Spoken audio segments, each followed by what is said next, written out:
never know which seed is going to produce a harvest. Now, why am I saying this? Because God is saying it's a time to reap. It's a time to plant, but it's a time to reap. Now, I'm only saying this because sometimes you're wondering, well, if it's a time to reap, but I'm not reaping. Well, it's hard to reap if you're not planting nothing. I mean, that would be weird. You know what I'm saying? Like, do you even expect reaping? I mean, it's almost like, well, they're probably not talking to me. Because all I do is pull up stuff that other people plant, but I don't plant nothing. You know what I'm saying? So, but he's saying there's a time to reap. And the thing is, what God is saying is, I kept giving you instructions that I needed you to be obedient to. I kept pulling on you and pushing on you. Do this. Give that. Be there. Help there. Commit there. But the whole time, each time I gave you something, that was me telling you, sow your faith. Sow seeds of faith. And what he's saying is, when I tell you something, I always have something planned. It's a time to plant your faith. But there's a time to reap based on your faith. And what I watch is, it's so amazing how we forget about living by faith.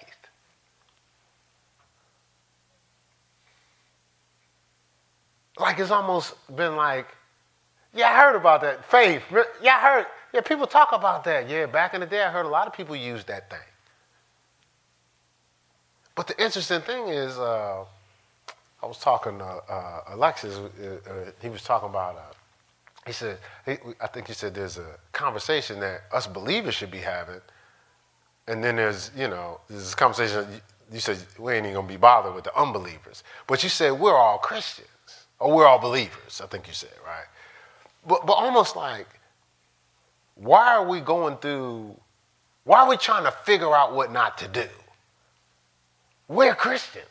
Amen. That's like, we play basketball, right? Why would we be trying to figure out what shots we can't take?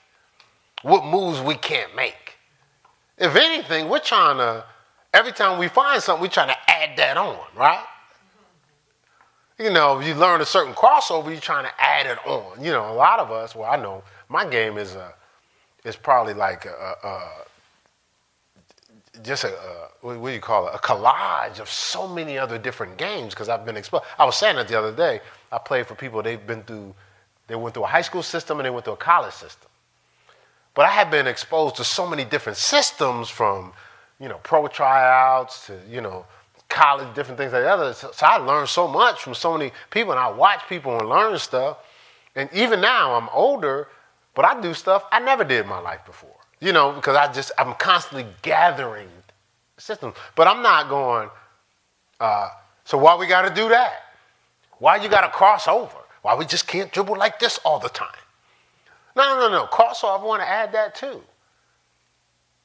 I saw the young kids from New Jersey and some doing this 2-ball drill. Actually, everybody on the team could dribble. From the center to the little guys. This is years ago. My son was playing AAU. I looked, and I saw the team when they went out on the floor, unstoppable. Because everybody could dribble. You couldn't press them. You couldn't do nothing. I said, uh-oh. So every drill I saw them, while they was waiting to play, they was doing drills. So I got all their drills. I do them to this day. So now, how come when it comes to the things of God, when God tells us something, we're trying to hold conversations like Alexis said, what we can't do? Why are we trying to figure out how not to walk by faith? And then we come up with these phrases like God knows our heart and it's between me and God. Actually, it's between you and you. Because if it was between you and God, you would just be doing what God says.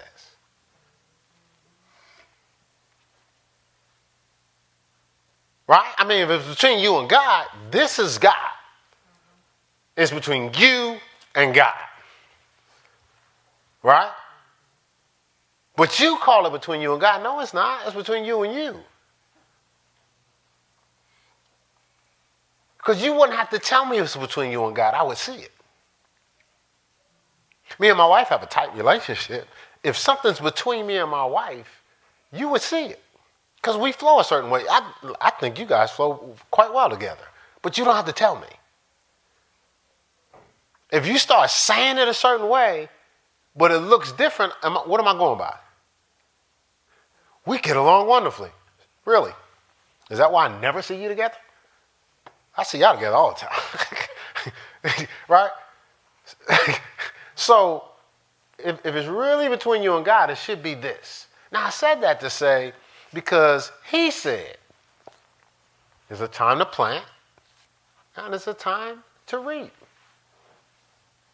That's what he said. He said, if you sow sparingly, you reap sparingly. Now, the interesting thing is, I don't even have to break that down to you because you're living it. It's no punishment. It's not me tripping on nobody. You living it. Everybody in here that's sown sparingly is reaped sparingly. I don't have to break down what sparingly looks like. Right. So what do you mean by sparingly, Pastor? You know, you be asked the question, like earlier, people was asked the questions. We don't have to ask that question, do we? Y'all know what sparingly looks like, right? Anybody want to come and give a testimony of what it sparingly looks like? People that are reaping sparingly. But when you sow bountifully, I don't have to explain that either, right? People know what that look like, don't they? So God is saying, I've been trying to get you to sow your faith because I want you to reap off of that faith bountifully in every area of your life. See, I'm still locked into salvation, which is wholeness. Wholeness is every aspect of your life, not a compartmentalized life, not just your job. Not just when you go out with a certain group of people that wear the same style of clothing, you look good. Because they'll give you props because you just spent your money on the latest. No. Wherever you go, it's bountifully. Not just the people that know how to get phone numbers from girls. Or the people that can size up a female's figure. Everywhere you go, or not just the people that can play basketball. Not the people that know how to spend $300 a meal at a restaurant. Everywhere you go, bountifully. Or not the people that know how to be rebellious. Or they call it, they eclectic, we're different. So they do stuff to draw attention to be different as opposed to they were already different because they're fearfully and wonderfully made. So if they just be themselves, they're different.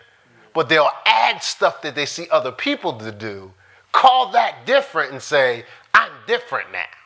You're getting on me because I'm different. Well, no, you were already different. I'm getting on you because you're taking on somebody else's personality because you don't like the difference God already gave you. You don't have to try to be different. You are different. See, so what God says, I need you to have faith in your difference. I need you to have faith in your design. I need you to have faith in what I tell you to do. So when I tell you to start that business, I need you to have the faith enough to prepare like it's a done deal. Not wait till it's time to start the business. Now you're trying to get Now you're overwhelmed. Now you don't want to do it. When I say take that promotion, I need you to take it. Well, but I'm comfortable here. No one bothers me. I'm in my little corner. Now I don't want you comfortable. I need you faith. I'm trying to get you to reap. So God is saying this is a reap year. God is saying this is what? Reap year. So in a reap year, what God has planned to harvest. So I go out to a property, I plant, and I'm looking to reap. So I plant, go in, come, look, water, to go about my business, water, go about my business, water. But the whole time I'm expecting to what?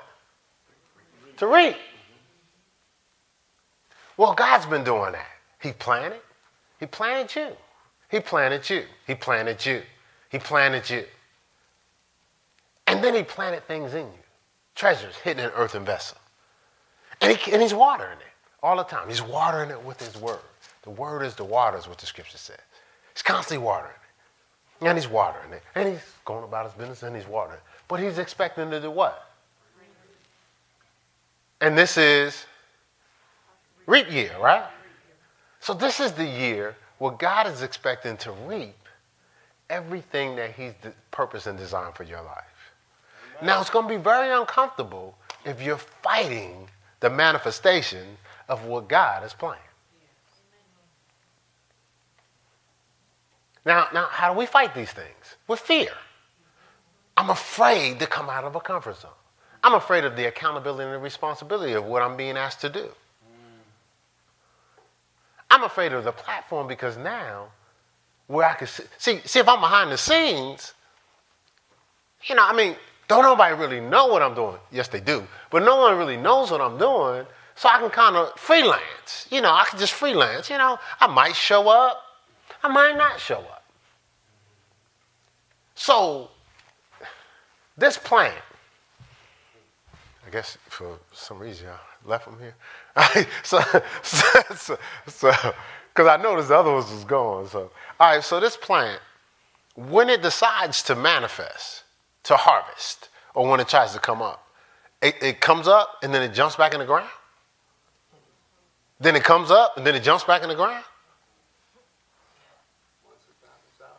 Once it's what? Once it's out, it's out. So what are we doing? When you manifest and then you jump back in the ground, help me out.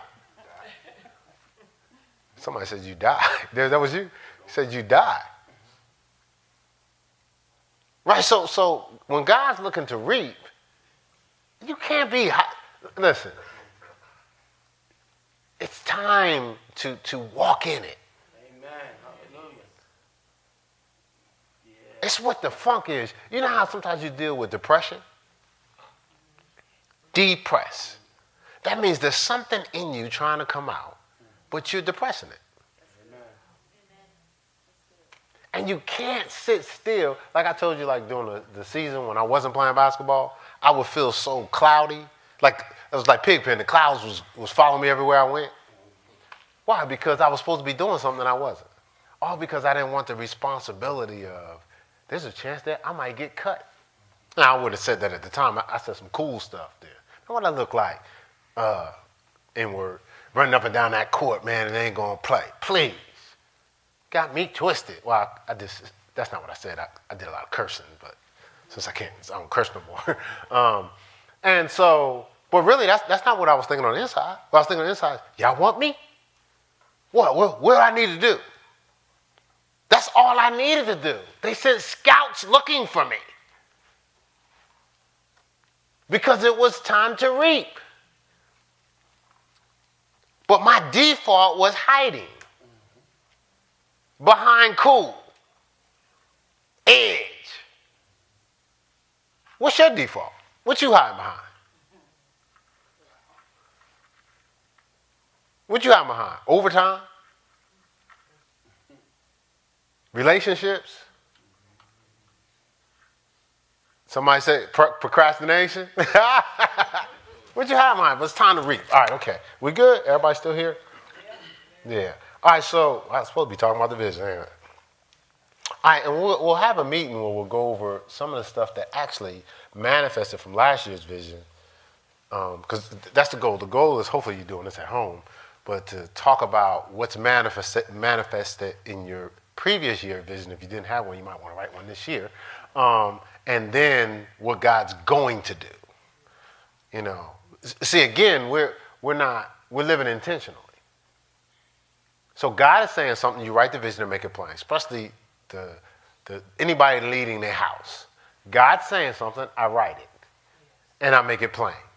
So either I'm running with it because I'm reading it, or everybody around me is running with it because they're reading it. It's clear.